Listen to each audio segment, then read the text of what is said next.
Let me just start by saying that it was an incredible 3-month journey to where I am now. Dr. Grant helped me on my journey, not only physically, but also mentally. And I know without his guidance, knowledge, and support, I would not have gone from basically a 7 or 8 on the pain scale down to about a 2 to 1 and sometimes a 0 at times. Scott had always been a very active and healthy guy. His nutrition was dialed in, he focused on getting good sleep, and he loved working out. And yet his back hurt every single day. His back felt weak. But the real problem was that his body was moving in all the wrong places. He'd been experiencing on and off low back pain for over a decade. But about 3 or 4 months ago, he felt like he overdid it. He was redoing his deck, and by the end of the week, he felt like an old man and he couldn't stand up straight. After that, he felt low back pain every single day that referred out to his hips. If he stood for more than 20 minutes, his back pain would worsen, and he felt like he needed to constantly change positions.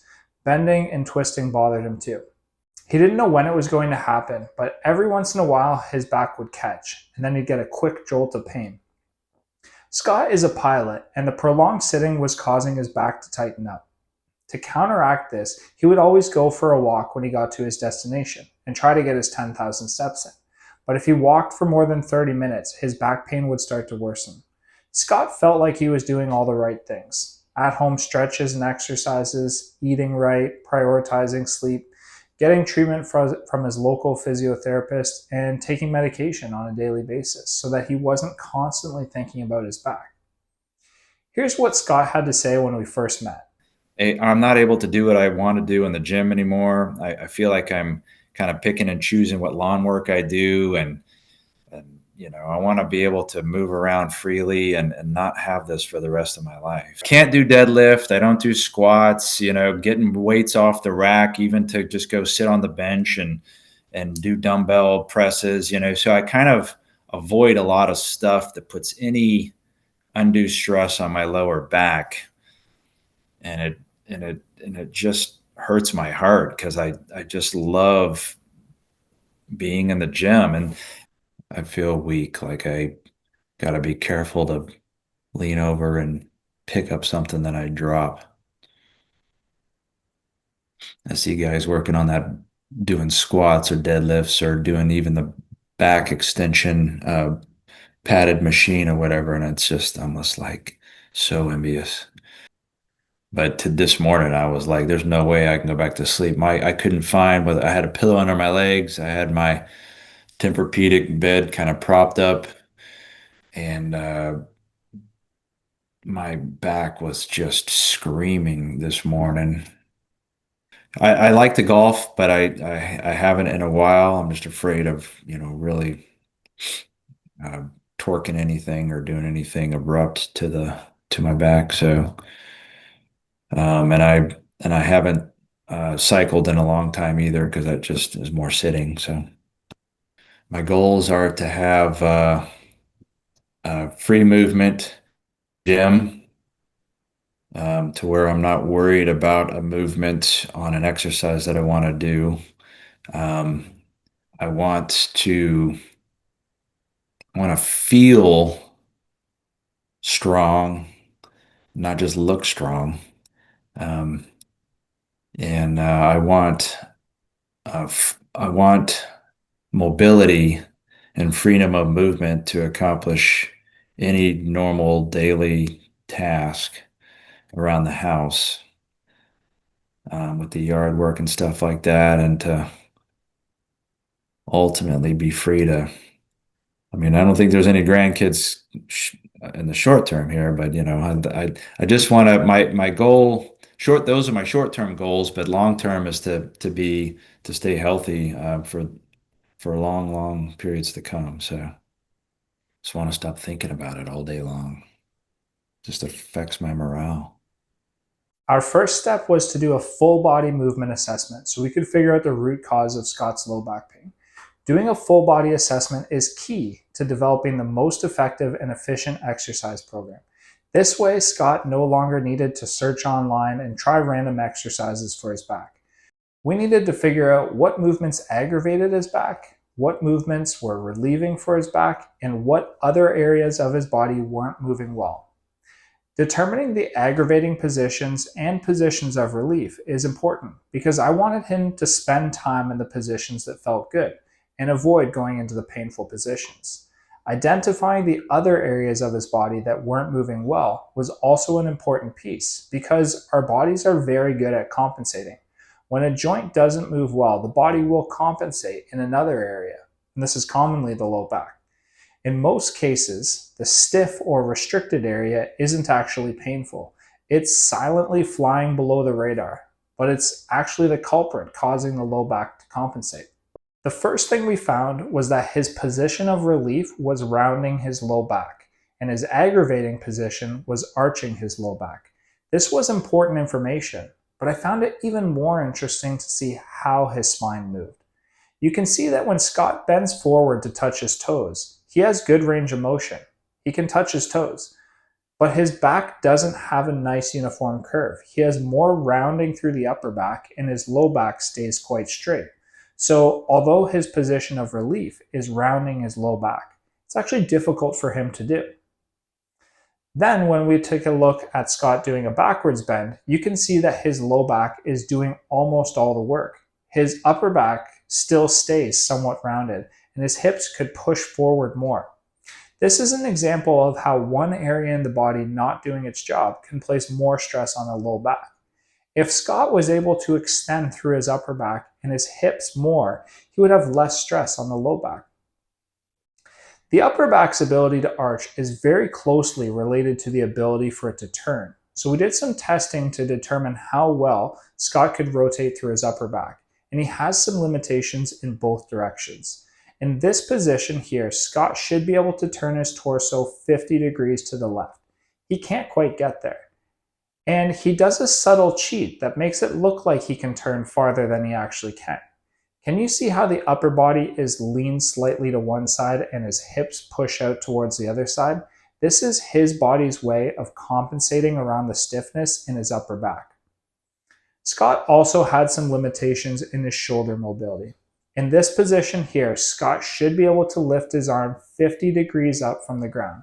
As you can see, he's nowhere close to doing that. Scott also has limited external rotation in his right shoulder. In this position here, he should be able to rest his hand and forearm on the ground. Scott had a previous broken collarbone and rotator cuff issues, so that could be part of the reason why he has limited range of motion. But even though he's had a previous injury, it's still important to work on this range of motion. Scott also had a mild limitation in his ability to bring his arms fully overhead. This limitation is at least partially created by his lats, but it's also likely affected by his stiff upper back. The lats are short for latissimus dorsi. They're a big muscle on both the left and right side that start in the low back and attach in the upper arm. They are fascially connected to the glutes. So in this position here, the lats are tensioned and Scott's arms can't rest on the ground. But once he lowers his legs down, his arms lower towards the ground. They still aren't completely there, but better than it originally was. This lat tightness also played a role in Scott's low back pain, which I'll explain now as we get into his core stability assessment. Scott did a good job of diaphragmatic breathing. His abdomen would expand as he inhaled and then relax as he exhaled. Scott also did a good job of bracing his core. You can see in this picture that he has locked his rib cage down nicely and avoided a rib flare. And he continues to do a good job of stabilizing his core in the dead bug starting position. The rib cage is tucked down nicely and the core muscles are engaged. But when I got him to lower his arm, the tightness of the lats and shoulder prevented him from getting his arm all the way down towards the ground, and it overpowered his core. His rib cage lifts up slightly, causing a subtle arch of the low back. And if you remember from the beginning, his back would get aggravated with arching. This is a subtle but important finding for Scott. As you can see, Scott does a better job of maintaining his core stability and keeping his rib cage tucked down when he lowered his leg to the ground. He can also lower his leg completely, indicating that this is less of an issue for him than his shoulder. However, his hip movement wasn't perfect. When I got Scott to go on his stomach and lift his leg up towards the ceiling, Scott was able to lift his leg pretty high. But if you look at how he completes this motion, you'll see that he's lifting the pelvis up off the ground by arching his low back. Once again, you can see how Scott's low back is compensating for other areas of the body, especially when it comes to extension. Ideally, this motion is done solely from the hip, and the back doesn't have to get involved. Scott also had limitations in hip rotation. He should be able to get 40 degrees of external rotation and 30 degrees of internal rotation. The hips and upper back are primary areas of rotation, and when they can't do their job, the low back starts to take over. Scott also lacked tibial internal rotation. Most people think of the knee as a joint that straightens and bends, but it's also capable of rotating. We should be able to get 20 degrees of internal rotation and 20 degrees of external rotation. When Scott turned his foot out to the side, he had lots of range of motion, but as you can see in this picture, he had difficulty turning it in. The cheat that he's doing right now is rolling his feet and ankles inward to try to make up for that limited range of motion. This may not seem like a big deal, but with every step we take, the knee is constantly doing a small rotation, and in Scott's case, it was affecting his ability to squat. He could sit deep into a squat, but in order to do that, he would have to turn his feet out. And it's okay for the feet to turn out a little as long as the knees and toes are aligned. In Scott's case, they weren't. These were the key findings from Scott's movement assessment. Rounding his low back was his position of relief. Arching his low back was his aggravating position. His upper back lacked rotation and extension. He had tightness in his shoulders and lats that prevented him from reaching his arms fully overhead without arching his low back. He had a strong core, but needed to integrate movement into his hips and shoulders while maintaining core stability. He had limited hip rotation and a limited ability to turn his feet inward. Before I show you how we solved Scott's low back pain, here's what happened just 1 week after Scott got started.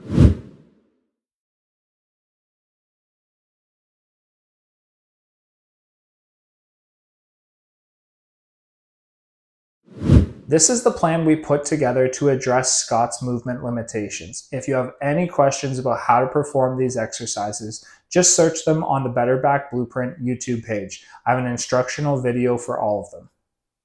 First, I gave him exercises that encouraged rounding of his low back, including the child's pose and cat-cow shin press. The child's pose is a great position to create rounding of the low back.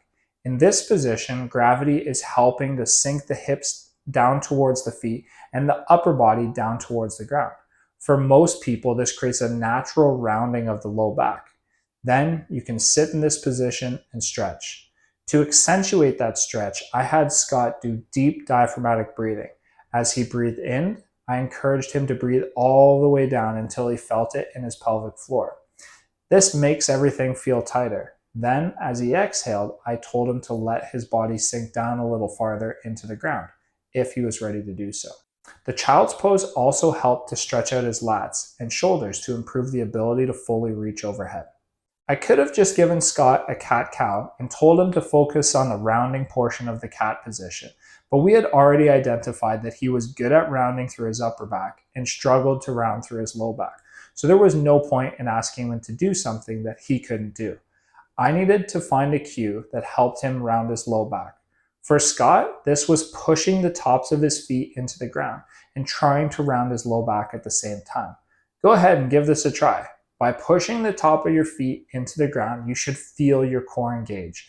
That additional core engagement is sometimes all it takes to create more rounding through the low back. For Scott to improve his upper back rotation, I gave him the quadruped thoracic spine rotation. This exercise works well for him because the act of sitting his hips back made his low back round, just like a child's pose. This rounding also helped to lock the low back and prevent it from rotating, because this exercise is designed to improve the upper back rotation. If you can remember from the movement assessment, Scott had a subtle cheat. He leaned his body off to the side and pushed his hips out to the opposite side. So for the first few times he was doing this, I had him positioned beside a wall. That way, it would stop him from leaning off towards the side, and he could feel if his hips shifted away from the wall. This exercise worked well for Scott, and he quickly gained the upper back mobility he was missing. I also gave Scott shoulder circles. These are actually called controlled articular rotations, and the name explains what they are. Controlled means slow and under your own power. They aren't a stretch, but instead a mobility exercise. Articular means joint, and rotations meaning circle. Putting this all together, the shoulder circle is a slow and controlled mobility exercise where you take your shoulder through its full range of motion. These exercises are effective because the slow circles take the joint through its full range of motion, and that activates the nerves in the joint capsule that signals up towards the brain saying, hey, I have control of this joint. You don't need to keep tightening the muscles up around it. To continue to improve the full overhead positioning of his shoulder, I eventually had Scott do a prone shoulder flexion exercise. This exercise doesn't look like much, but it can be quite challenging. The goal is to lift your arms up off the ground while maintaining core stability. Scott's natural tendency was to arch his low back to lift his arms up overhead, so he needed to brace his core so that the motion truly came from his shoulder. And that was challenging for him, but it was a great exercise to build that end range of motion of shoulder flexion, and it also engaged upper back extension. Scott also had some limitations in his hip mobility. I gave him the kneeling hip flexor stretch to improve his hip extension flexibility and the pigeon pose to improve external rotation flexibility. Scott felt like his hip flexors were always tight, so I gave him the kneeling hip flexor stretch to create some length in these muscles. In this exercise, the key is creating a posterior pelvic tilt. For some people, they feel the stretch right away. If you don't feel the stretch immediately, then you can squeeze your glutes to push your hips forwards. And this should give you a stretch on the front of your hip or front of your thigh. Once Scott had created some length in his hip flexors, it was time to strengthen them. I gave him the banded march. I really like this exercise because it integrates a lot of important movements. On the side where you're lifting the leg up, the hip flexors are working against the resistance band. Most people can understand that quite easily. But the reason why I liked this exercise is that it helps to create hip extension on the leg that's planted on the ground. And when it's done properly, it also incorporates core stability. As I mentioned before, I also gave him a pigeon pose. Scott had limited hip external rotation in a seated position, so the pigeon pose was a natural selection for a stretch to improve that range of motion. In this position, the goal is to get the shin to come as close to 90 degrees across the body. At the same time, you're trying to square your pelvis up to the ground. Imagine that if you had a belt on, the belt buckle would be facing towards the ground. I also encourage deep diaphragmatic breathing in this stretch. The concept of pulling down with the diaphragm pulls air into the lungs, but also creates pressure into the abdomen, and that pressure can stretch the pelvic floor and some of the muscles that affect hip mobility. I also gave Scott hip circles. These are also controlled articular rotations. The concept is to slowly take your hip through its full range of motion on a daily basis. This helps to tell your nervous system that you have control of that range of motion, so it doesn't need to tell the muscles to tighten back up, which can often happen after stretching. If you try this exercise, try to go as slow as you can. Once Scott was comfortable with these exercises, I had him progress into a hip 90-90 position. This is quite a challenging position for a lot of people, so I tend not to give it in the initial stages of rehab. But once people can safely do it without causing pain, it can be a great way to improve hip mobility. The front hip is being stretched into external rotation, similar to the pigeon pose, and the back hip is being stretched into internal rotation. I also had Scott do end range contractions. This way, he wasn't just passively stretching his hips, he was using the muscles around the hip to lift his foot off the ground and then push them into the ground. This is again telling your nervous system that you have control of that joint, so it doesn't tighten the muscles back up again as quickly. The next step was to work on Scott's core stability. Although he did quite well on the movement assessment, I still wanted to have him master the basics. For this reason, we started with diaphragmatic breathing. I had him place his hands around his waist and then use his diaphragm to breathe in. When this is done properly, you should be able to feel your abdomen expand as you breathe in and relax as you breathe out. If you can do this, the next step is to assess whether the expansion is taking place only in the front or if it's in the back and sides as well. The goal is for there to be 360 degrees of expansion. From here, I had Scott work on creating intra-abdominal pressure. This might be something that you've never heard of before, but it's pivotal to how we stabilize the spine. It's how powerlifters can safely lift hundreds of pounds. To create intra-abdominal pressure, do the same diaphragmatic breathing inhale, and you can feel your abdomen expand. That expansion occurs because of the pressure you've created inside your abdomen. Now, instead of letting things relax as you exhale, maintain that pressure as you exhale. We spent time mastering this because it was a pivotal piece before we could progress into more complex core stability exercises. To challenge Scott's intra-abdominal pressure, I got him to bring his arms and legs up towards the ceiling, into the start of the dead bug position. Then I had him simply breathe in this position. Once he demonstrated competency in this exercise, it was time to get his arms and legs moving. I progressed him into a dead bug with the arms and legs lowering. The goal with this exercise is that nothing should change when it comes to the position of your back or the brace of your core. What can happen is that as the arm and leg reach out, the low back wants to lift off the ground. That's why this exercise is considered an anti-extension exercise for the core.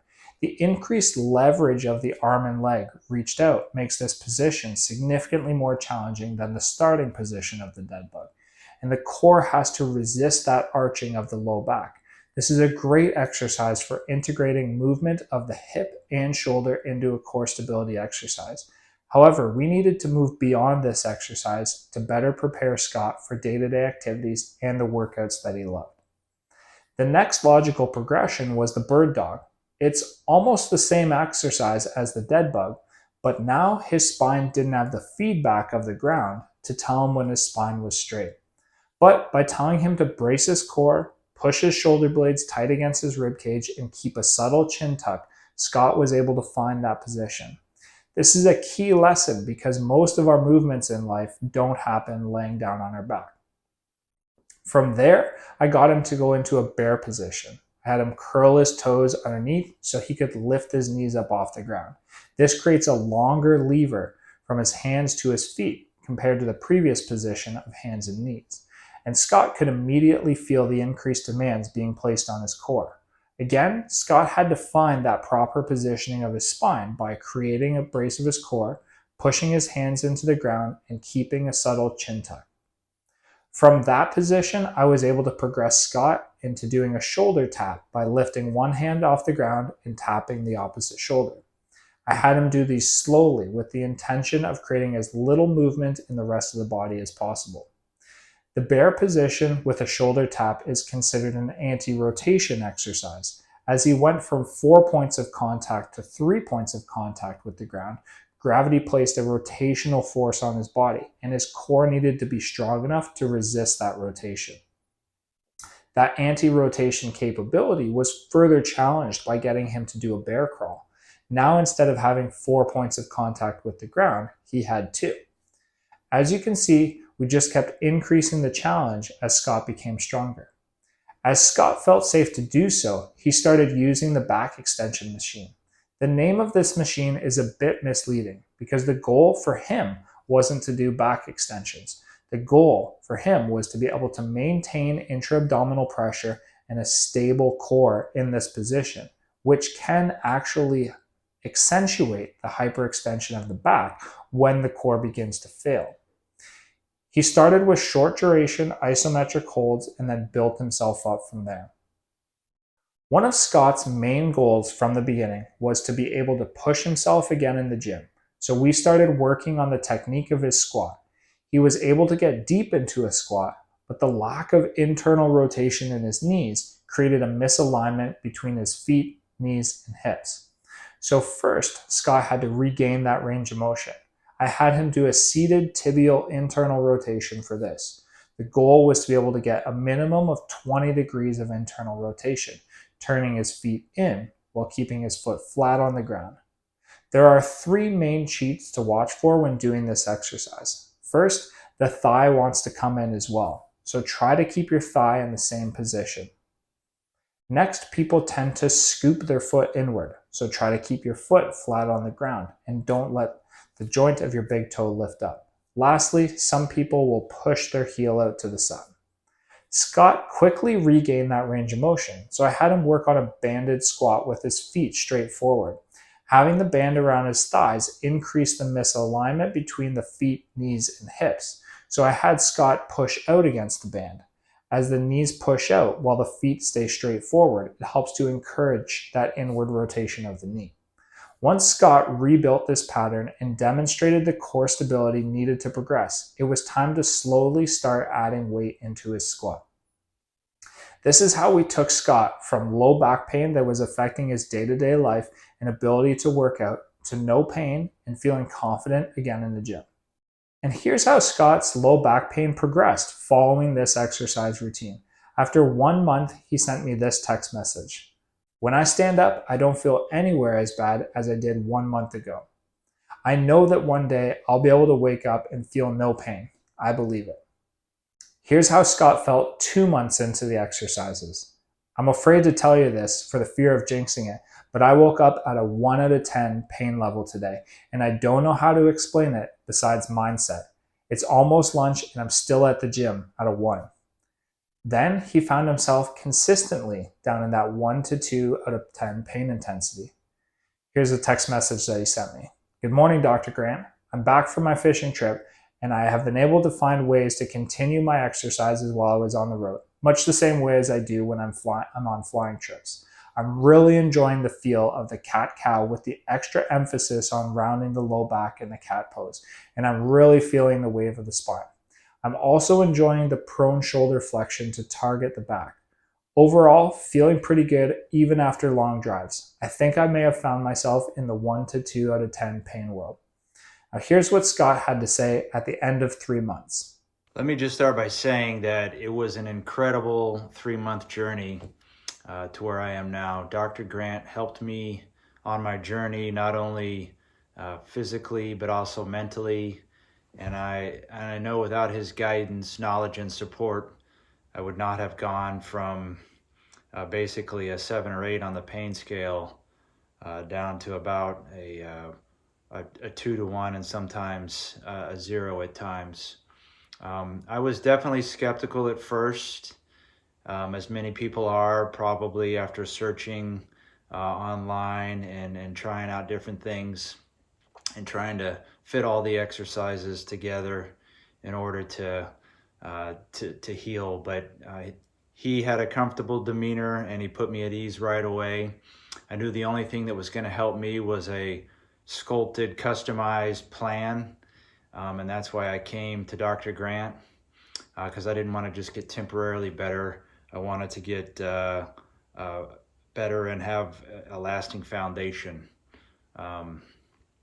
So if you're starting on your journey, stay focused, be coachable. Don't just go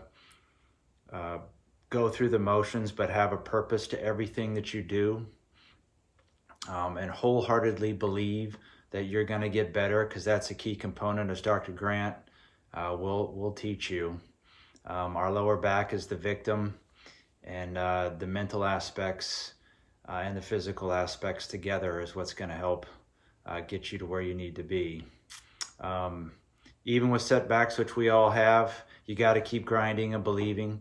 I've had chronic back pain for years from heavy lifting, military lifestyle, and now as an airline pilot. And I can honestly say that because of Dr. Grant and the Better Back Blueprint, I'm better armed to deal with these things. I'm practically pain-free after 3 months, and I have a good base to stay healthy for years to come. And here's a text message Scott sent me 4 months after finishing the program. Hello, Dr. Grant. I just wanted to check back in with you and let you know that things are going great. I'm about to celebrate my first zero pain week since I started your program back in August. I've stayed vigilant with my exercises, but I was stuck on that pain level of 1 to 2 out of 10 while my body was learning some new things. I think some of it had to do with my nervous system finally calming down as well. I've been able to go on long walks with a weighted vest, no problem. Ride in vehicles and airplanes for long periods without any residual effects. I feel completely comfortable and confident in the gym, and I'm also sleeping better. I also credit a lot of back stability and confidence with the extended isometric holds on the back extension bench, coupled with a lot of the mobility gained in my upper back. I think with a little more progress, I can start getting back to levels of deadlift that I had in the past. Anyway, I think of you often and the path of healing that you have afforded me, and I will be forever grateful. I hope you and your family are staying healthy as well. What I want you to take away from Scott's story is that low back pain is rarely as simple as having a weak back. Scott wasn't lazy, he wasn't out of shape, and he wasn't avoiding exercise. In fact, he was doing many of the things people are told to do. The problem was that his body had developed compensations over time. His upper back wasn't moving well, his shoulders and lats were limiting overhead movement, and he had difficulty integrating core stability with his hip and shoulder mobility. And his low back kept paying the price. Once we identified those limitations and built a plan around them, everything started to change. His pain improved, his confidence in the gym improved, he started moving freely again. And most importantly, he stopped thinking about his back all day long. If you've been dealing with low back pain and you feel like you've tried everything, remember this. The answer isn't always doing more exercises. Sometimes the answer is figuring out which exercises your body actually needs.